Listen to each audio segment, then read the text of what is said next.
نصیرآباد division کا قدیمی علاقہ چتر، جو کہ جدید دور میں بھی گزشتہ کئی عرصے سے روڈ سے محروم ہے۔ چتر کو ڈیرہ مراد جمالی شہر سے ملانے والی مین روڈ گزشتہ کئی عرصے سے خستہ حالی کا شکار ہو چکا ہے۔ روڈ کی تعمیرات فروری 2020 کو جاری ہوا، جس کا تعمیراتی کام پایہ تکمیل کی مدت فروری 2022 رکھی گئی۔ محکمہ تعمیرات و مواصلات کی غفلت و لاپرواہی کی وجہ سے 1.5 سال گزرنے کے بعد بھی چتر روڈ کا کام اپنے پایہ تکمیل کو پہنچ نہ سکا، جو کہ ٹھیکیدار کی نااہلی کا منہ بولتا ثبوت ہے۔ روڈ کی خستہ حالی کی وجہ سے علاقہ مکین سخت مشکلات میں مبتلا ہو چکے ہیں۔ مزید اس حوالے سے علاقہ مکینوں نے وش نیوز سے بات چیت کرتے ہوئے کہا: مشکلات ہمیشہ بابا مار تنگ کرنے آیا ہے، روڈ میں چنستے مار ذلیل کو دوشتی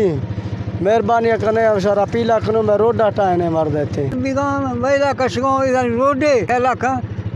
شیٹا ہے مار ذلیل کو دی نا چٹر نہ روڈ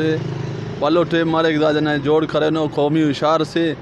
کڈ مسنو داغ دا پنانو نئے مرامت کے رہتا مریض نہ نام سے ان کا پاسا نئے بلو گاڑی سے ان کے انا موٹر سائیکل آتا ہے، موٹر سائیکل آتا ہے گزارا مفق بس کس ٹرپی ایک استمک ہمو میں کڈ باز رہتا باز خراب ہے سر۔ روڈ کی اتنی خستہ حالت ہے کہ علاقے مکینوں کا ایمرجنسی میں ڈیرہ مراد جمالی شہر تک پہنچنا بھی کسی مشکلات سے کم نہیں ہے، جو اب تک ٹوٹ پھوٹ کا شکار ہے۔ یہ کسی وبال جان سے کم نہیں، لہٰذا حکومت وقت سے گزارش ہے کہ اس روڈ کو جلد مکمل کیا جائے۔ علاقہ مکینوں نے سیکٹری بلوچستان، کمشنر نصیرآباد ڈویژن اور ضلعی انتظامیہ سے اپیل کرتے ہوئے کہا کہ روڈ کی تعمیرات کا جائزہ لے کر کام میں غفلت برتنے والوں کے خلاف کارروائی کر کے چتر to Dera Murad Jamali road کی تعمیرات کو دوبارہ شروع کر کے جلد از جلد پایہ تکمیل تک پہنچایا جائے، تاکہ چتر اور اس سے ملکہ علاقہ مکینوں کی مشکلات کچھ کم ہو سکے۔ کیمرہ مین معشوق رند کے ساتھ ریاض بلوچ، وش نیوز، نصیرآباد۔